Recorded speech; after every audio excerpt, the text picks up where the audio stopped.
नमस्कार दोस्तों, एक बार फिर से आप सब लोगों को आपके अपने ही चैनल लेट्स गोल पर दिल से स्वागत है। तो दोस्तों, आज एक नए टॉपिक और एक आज नए जोश जुनून के साथ आए हैं।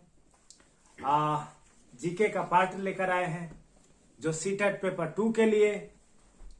और जहां भी यह जीके पूछा जाता है, अगर टीचर बनना है तो आपको जीके पोर्शन भी मजबूत करना पड़ेगा, क्योंकि बिना जीके का कुछ होने वाला नहीं है। इसीलिए आज मैं एक अच्छा जीके लेकर आया हूं और आज दिमाग में सेट ही कर देंगे।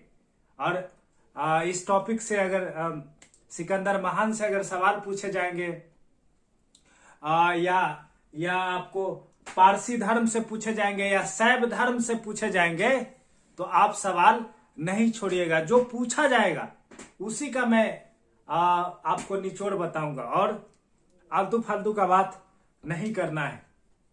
तो कहा जाता है कि जमीन पर बैठकर क्यों आसमां देखता है, ये जमाना सिर्फ उड़ान देखता है। तो बैठ के तो उड़ान संभव नहीं है, इसके लिए जोश और जुनून अंदर से आग पैदा करना होगा, तभी जाके कुछ हो सकता है।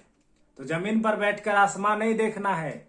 अगर उड़ान ऊंची भरनी हो तो रजाई से बाहर आ जाइए, पढ़ाई करना पड़ेगा, ऐसे संभव नहीं है। तो चलिए दोस्तों शुरू करते हैं। पहला है सिकंदर महान के बारे में आज पढ़ेंगे हम लोग। प्रसिद्ध विजेता सिकंदर मेसिडोनिया का शासक था। मेसिडोनिया पूछा जाएगा कि सिकंदर कहां का शासक था। सिकंदर कहां का शासक था, तो मेसिडोनिया का शासक था। यह आप याद रखेंगे, यह बात आप याद रखेंगे, पहला पॉइंट बनता है। दूसरा है कि सिकंदर के पिता का नाम फिलिप था। सिकंदर के पिता का नाम क्या था? फिलिप बॉल भी आता है आजकल।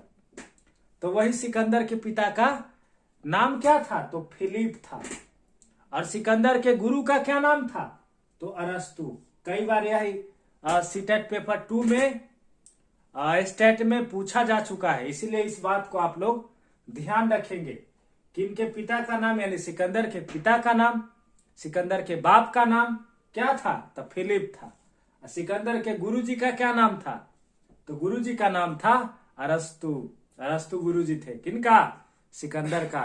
तो यह आप याद रखेंगे। नेक्स्ट है, भारत पर प्रथम बार आक्रमण करने वाला कौन था? भारत पर प्रथम बार आक्रमण करने वाला शासक कौन था? तो वो सिकंदर को माना जाता है। सिकंदर भारत पर प्रथम बार आक्रमण करने वाला सिकंदर महान था। सिकंदर महान था, यह आप याद रखेंगे। नेक्स्ट है, कई बार यह पूछा जा चुका है, इसलिए मैं इस पर विशेष जोर देने का प्रयास कर रहा हूं। भारत पर प्रथम विदेशी आक्रमण खैबर दर्रा से हुआ। खैबर दर्रा याद रखेंगे कि भारत पर प्रथम विदेशी अटैक जो हुआ वो किस दर्रा से हुआ? तो खैबर दर्रा आप याद रखेंगे, खैबर दर्रा। नेक्स्ट है, 326 ईसा पूर्व में सिकंदर और पोरस के बीच झेलम नदी के किनारे युद्ध हुआ था। झेलम नदी के किनारे 326 ईसा पूर्व में सिकंदर और पोरस के बीच युद्ध हुआ था। इसे झेलम या हाई डेस्पिज का युद्ध के नाम से जाना जाता है। झेलम या हाई डेस्पिज युद्ध।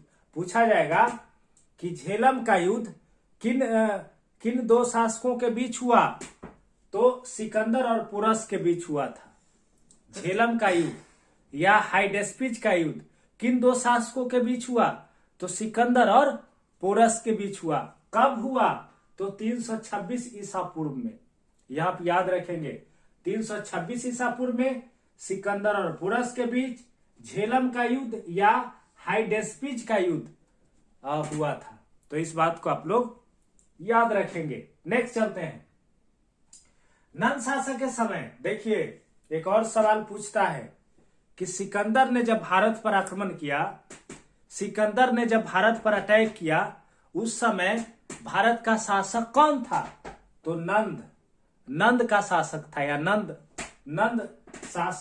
शासक के समय उत्तर पश्चिम भारत में सिकंदर ने आक्रमण किया। नंद शासक के समय सिकंदर भारत पर कब आक्रमण करता है? तो नंद शासक के समय। यह बात आप याद रखेंगे। नेक्स्ट चलते हैं। सिकंदर की सेना, यह कई बार एग्जाम में रिपीट हो चुका है क्वेश्चन, और आने वाले दिनों में भी यह 100% मैं विश्वास दिलाता हूं कि यहीं से क्वेश्चन मिलेंगे आपको। इससे ज्यादा सिकंदर का जो टॉपिक होता है, इससे ज्यादा सवाल नहीं बन पाएंगे, इसी से सवाल आपको आएंगे। तो आप देखिए कि सिकंदर की सेना ने ब्यास नदी को पार करने से इनकार कर दिया। सिकंदर जब सेना लेकर भारत पर अटैक कर रहा था, तो ब्यास नदी को सिकंदर की सेना ने पार करने से इनकार कर दिया। क्यों? यही सवाल पूछता है, क्यों? तो सिकंदर की सेना ने ब्यास नदी को पार करने से इनकार कर दिया था क्योंकि वह मगध की सेना से डर गई थी। मगध की सेना से डर गई थी, उसे यकीन हो गया था कि मगध का सेना जो है बड़ी शक्तिशाली सेना है, उससे जीतना बड़ी मुश्किल है। इसीलिए सिकंदर जब ब्यास नदी को पार कर रहा था, तो उसकी सेना ने ब्यास नदी को पार करने से इनकार कर दिया। क्यों? क्योंकि मगध की सेना उस समय काफी शक्तिशाली हुआ करती थी। तो यही पूछा जाता है कि सिकंदर की सेना किस नदी को पार करने से मना किया? तो ब्यास नदी को। क्यों? तो इसीलिए कि मगध की सेना से सिकंदर की सेना जो थी वो डर गई थी, इसीलिए। यह बात आप याद रखेंगे। नेक्स्ट देखेंगे कि सिकंदर का प्रिय घोड़ा बहु केफला। देख लीजिए, सिकंदर के प्रिय घोड़ा का नाम क्या था? बहु केफला। याद रखेंगे आप लोग। नेक्स्ट टॉपिक है, नेक्स्ट पॉइंट है कि सिकंदर की मृत्यु बेबीलोन में। सिकंदर की मृत्यु कहां हुआ था? बेबीलोन में हुआ। 33 वर्ष की अवस्था में वो मर जाता है। 33 वर्ष की अवस्था में सिकंदर की मृत्यु कहां हुई? बेबीलोन में हुई। यह बात आप याद रखेंगे। तो सिकंदर क्लियर हो गया। और एक नेक्स्ट है पारसी धर्म। जैसा कि मैं बता चुका हूं कि 2-3 टॉपिक है, यहीं से सवाल आपको देखने को मिलेंगे। पारसी धर्म से भी सवाल आते हैं। पारसी धर्म के पैगंबर या संस्थापक जरथुरुस्ट को माना जाता है। जरथुरुस्ट, पारसी धर्म के संस्थापक या पैगंबर कौन? तो जरथुरुस्ट। पारसी धर्म के पैगंबर जरथुरुस्ट को माना जाता है। नेक्स्ट है जिंदावस्था पारसियों का धार्मिक ग्रंथ है। जिंदावस्था का संबंध किस धर्म से है? तो पारसी धर्म से। यह बात आप नहीं भूलेंगे कि पारसी धर्म का पैगंबर जरथुरुस्ट को माना जाता है, और जिंदावस्था पारसियों का धार्मिक ग्रंथ है। यानी पारसियों का धार्मिक ग्रंथ का नाम क्या है? तो जिंदा अवस्था। आप इसको याद रखेंगे, जिंदा अवस्था, इसको आप याद रखेंगे। नेक्स्ट टॉपिक पर चलते हैं। इनके अनुयायी एक ईश्वर यानी आहूर को मानते हैं। देखिए जैसे हिंदू धर्म में भगवान को क्या कहा जाता है? तो ईश्वर, भगवान। लेकिन पारसी धर्म वाले जो होते हैं वह भगवान को आहूर बोलते हैं। आहूर यानी इनके अनुयायी एक ईश्वर यानी आहूर को मानते हैं और आहूर को पूजते हैं, पूजा करते हैं। तो यह बात आप याद रखेंगे। नेक्स्ट चलते हैं शैव धर्म। इससे 2-3 ही सवाल बनते हैं। संस्थापक जरथुरुस्ट, जिंदावस्था पारसी का धार्मिक ग्रंथ है, और पारसी धर्म के अनुयायी एक ईश्वर यानी आहूर को मानते हैं। इससे इतना ही सवाल आता है। नेक्स्ट है शैव धर्म से भी 3-4 सवाल रिपीट होते हैं। तो मैंने कलेक्शन यहाँ लाए हैं, आप लोग इसको देखेंगे।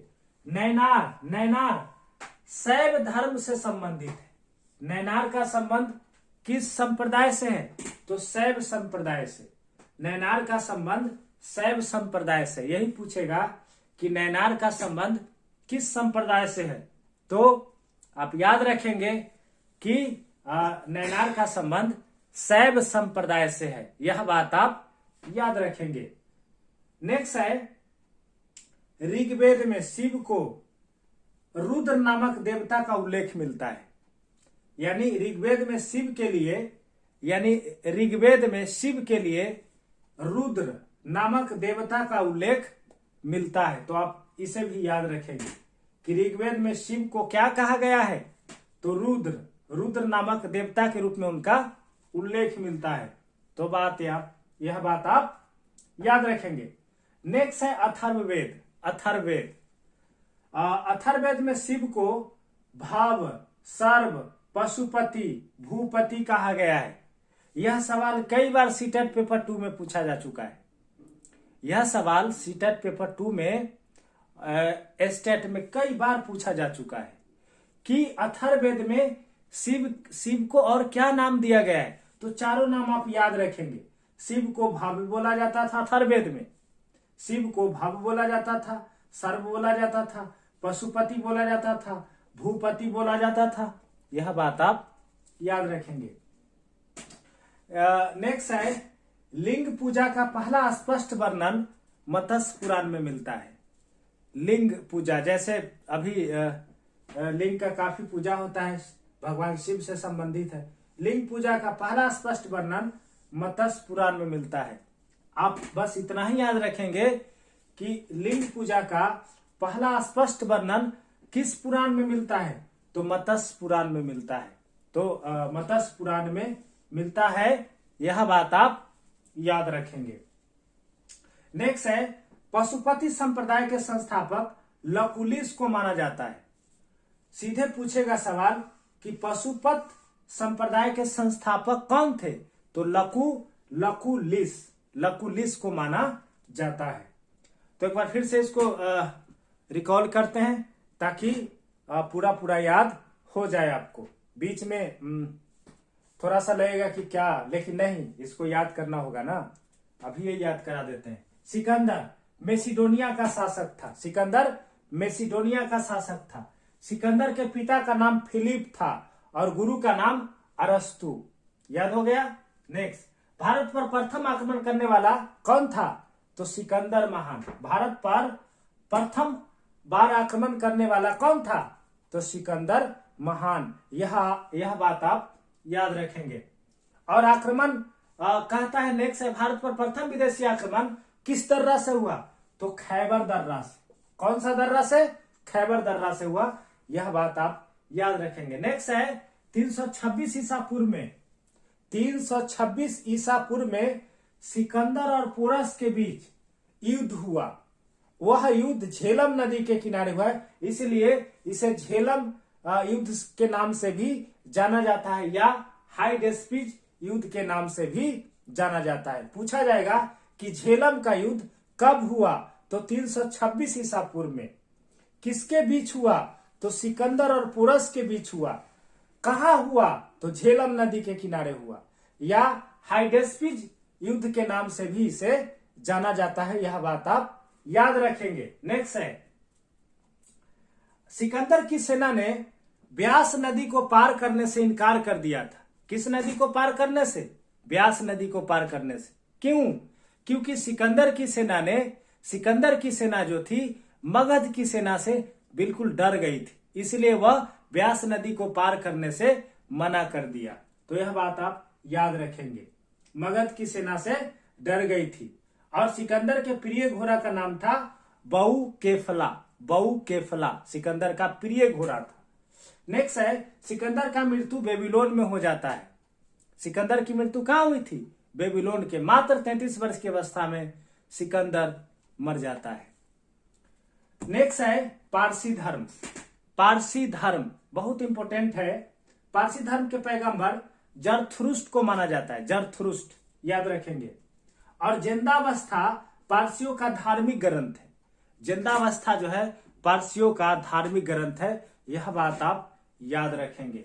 नेक्स्ट है कि इनके अनुयायी एक ईश्वर यानी आहूर, सीधे आप याद रखेंगे कि हम लोग हिंदू धर्म वाले क्या करते हैं, हिंदू धर्म अपने भगवान को क्या कहते हैं, ईश्वर, और पारसी धर्म के मानने वाले जो लोग होते हैं वह भगवान को आहूर मानते हैं। आहूर यानी इनके अनुयायी एक ईश्वर यानी आहूर को मानते हैं। आहूर का संबंध किस धर्म से है, तो पारसी धर्म से है। यह बात पूछ सकता है एग्जामिनर। तो नेक्स्ट देखेंगे शैव धर्म। नेक्स्ट देखेंगे शैव धर्म। देखिए नैनार शैव संप्रदाय से संबंधित है। शैव नैनार का संबंध किस संप्रदाय से है, तो शैव संप्रदाय से है। यह बात आप याद रखेंगे। नेक्स्ट है ऋग्वेद में शिव के लिए रुद्र नामक देवता का उल्लेख मिलता है। ऋग्वेद में शिव के लिए कौन सा नाम आया है, तो रुद्र।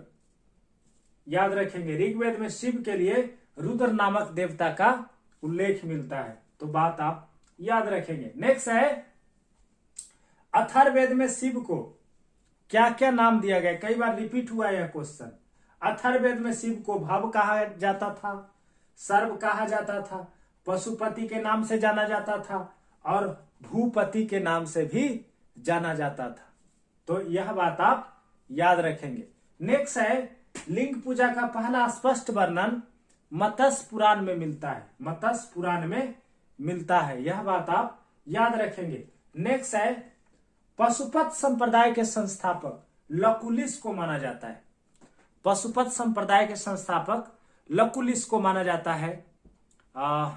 यह बात आप याद रखेंगे और यह बहुत अच्छा टॉपिक था। यहीं से आपको सिकंदर महान से, पारसी धर्म से या शैव धर्म से कोई भी सवाल पूछेगा तो यहीं से सवाल आएंगे।